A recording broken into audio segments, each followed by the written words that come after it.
नमस्कार दोस्तों, आपका स्वागत है इस विचारोत्तेजक यात्रा में, जहां हम मानव सभ्यता के सबसे गहरे और बार बार दोहराए गए रहस्य को समझने की कोशिश करेंगे। विभाजन। अगर आप आज की दुनिया को गौर से देखें तो पाएंगे कि समाज कई टुकड़ों में बंटा हुआ है। धर्म, जाति, भाषा, रंग, नस्ल, विचारधारा, भूगोल, यहाँ तक कि परिवारों के स्तर पर भी। क्या आपने कभी सोचा है कि ये सब कब और क्यों शुरू हुआ? क्या यह केवल सत्ता का खेल है या फिर हमारे मन की कोई गहरी प्रवृत्ति? इस सवाल का उत्तर हमें इतिहास, विज्ञान और मनोविज्ञान तीनों की रोशनी में ढूंढना होगा। शुरुआत होती है आदिकालीन मानव से। जब समाज कबीलाई संरचनाओं में जीता था, तब अस्तित्व की चिंता सर्वोपरि थी।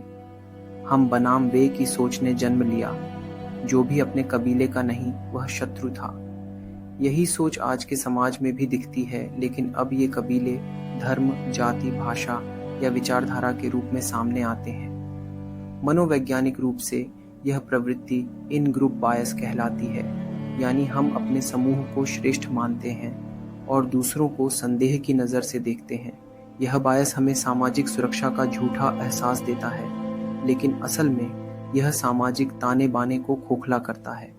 इतिहास में झांकें तो पाएंगे कि हर महान सभ्यता, रोम, मिस्र, चीन, ग्रीस, किसी न किसी रूप में सामाजिक विभाजन से गुजरी है। लेकिन भारत की कहानी अलग है। यहाँ वर्ण व्यवस्था जैसे सामाजिक ढांचे को शुरू में योग्यता आधारित माना गया था, लेकिन समय के साथ यह जन्म आधारित जातिवाद में बदल गया। यही नहीं, मुगल शासन और फिर ब्रिटिश उपनिवेशवाद ने भारत की विविधता को बांटने का जरिया बना दिया। फूट डालो और राज करो की नीति केवल राजनीतिक चाल नहीं थी, यह एक मानसिकता बन गई और आज भी वही मानसिकता अनेक रूपों में जीवित है। आज़ादी के बाद उम्मीद थी कि ये विभाजन समाप्त हो जाएंगे, लेकिन दुर्भाग्यवश कई संस्थाएं और व्यवस्थाएं अब भी इस विभाजन को अनजाने में या जानबूझकर बनाए रखती हैं। उदाहरण के तौर पर भारत के सर्वोच्च न्यायालय की कोलेजियम प्रणाली को देखें।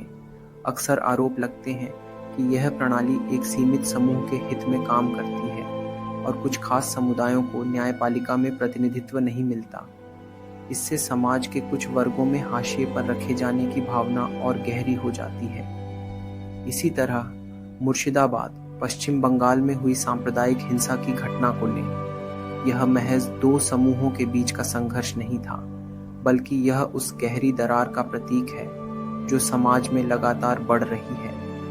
जब प्रशासन या व्यवस्था निष्पक्ष नहीं होती या जब धार्मिक पहचान के आधार पर कानून का अनुपालन बदलता है, तब यह लोगों में न केवल अविश्वास पैदा करता है, बल्कि समाज को दो हिस्सों में बांट देता है, हम और वे। तो सवाल ये उठता है कि जब हमारे पास संविधान है, लोकतंत्र है, आज़ादी है, फिर भी हम पुराने जख्मों को क्यों ढो रहे हैं? इसका उत्तर मनोविज्ञान और न्यूरोसाइंस में छिपा है। इंसानी दिमाग असुरक्षा से डरता है और समूह में सुरक्षा खोजता है। जब कोई विचार, धर्म, भाषा या जाति से हमारी पहचान जुड़ जाती है, तब हम उसे चुनौती के रूप में नहीं देख सकते और यहीं से टकराव शुरू होता है। तो समाधान क्या है? सबसे पहला और ज़रूरी कदम है शिक्षा और आत्मनिरीक्षण। लेकिन ये सिर्फ स्कूल की डिग्रियों तक सीमित नहीं होना चाहिए।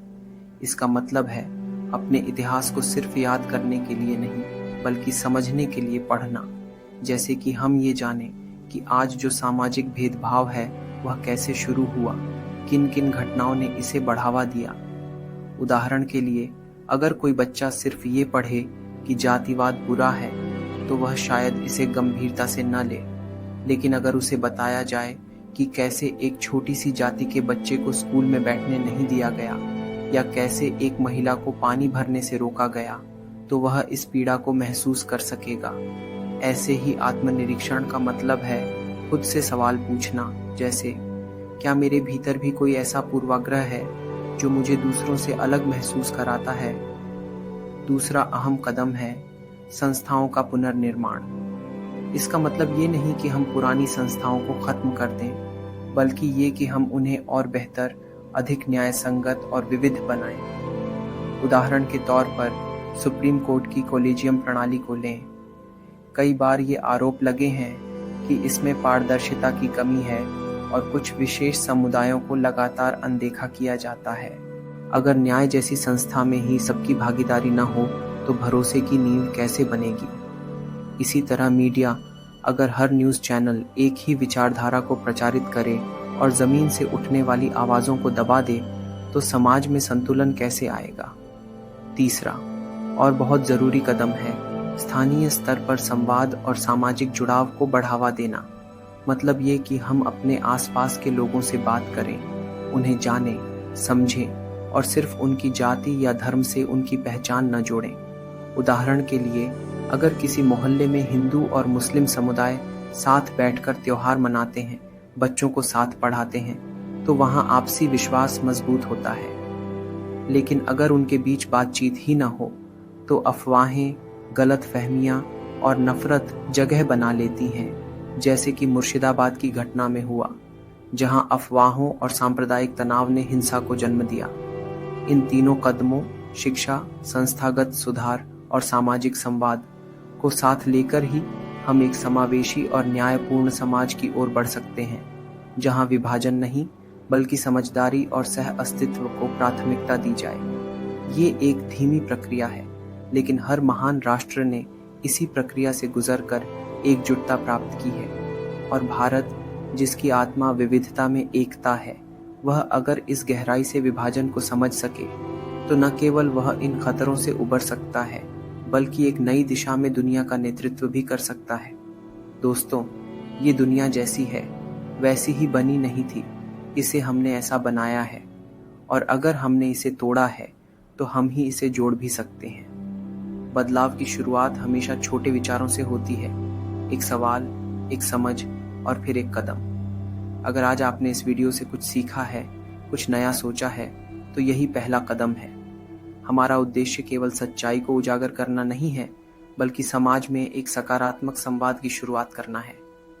अगर आप भी मानते हैं कि अब वक्त आ गया है सोच को बदलने का, तो इस यात्रा में हमारे साथ जुड़िए।